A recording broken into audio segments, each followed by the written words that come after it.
they sent me a script. I read it. I said, I can't do this. It's horribly violent, and I don't know. I had other things that I was thinking I was trying to get done, so I thought this would be. Anyway, I didn't give it the important, the focus I should have. And then it was, and what happened was, my wife gave it to my daughter to read, Chelsea. You know, we gotta get something back from 4 years at USC. You know? And she's a smart girl. I mean, and also Griffin read it. Because I said, you know, it's not exactly torture porn, and it's not violence for violence sake. It's just so sordid. It's just really ugh. And in a nutshell, first of all, Griffin said it's not that bad. It's more like Reservoir Dogs than it is like any of those torture porn movies.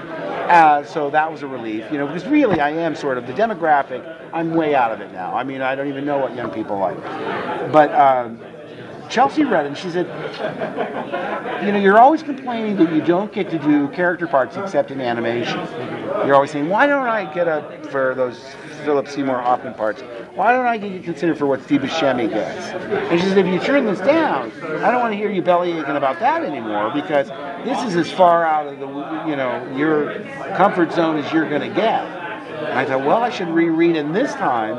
Instead of reading it as Mark Hamill, I said, I should really get into the head of Crow, who is just this sadist.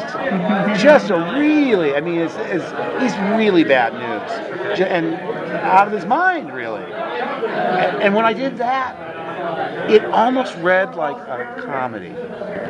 But, you know, I mean, I just saw it as more, this is nothing. I mean, to him, it's nothing. But what I did gain in appreciation the second read-through was what a well-balanced ensemble it was.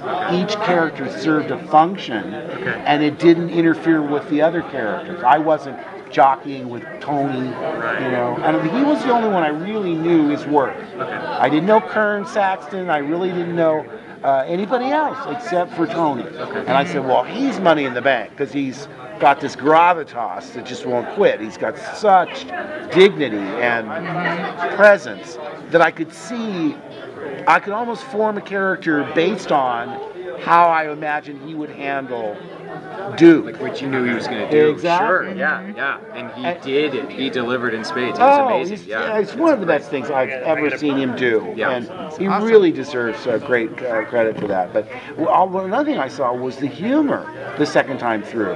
It's mean-spirited and sardonic, but in something this dark, you need to have that kind of lightness. And even in this rivalry I have with Annie McKenzie's character, our characters loathe one another. But it's humorous in a way. But audiences have been laughing at all that stuff. It's so childish. I know. They're like two grown kids whose toys are weapons. Exactly. And they're supposed to be grown-ups. But even his monologue is just riddled with dark humor. Especially the seriousnly with he delivers his story. It's very funny. Oh, it is. Well, thank you.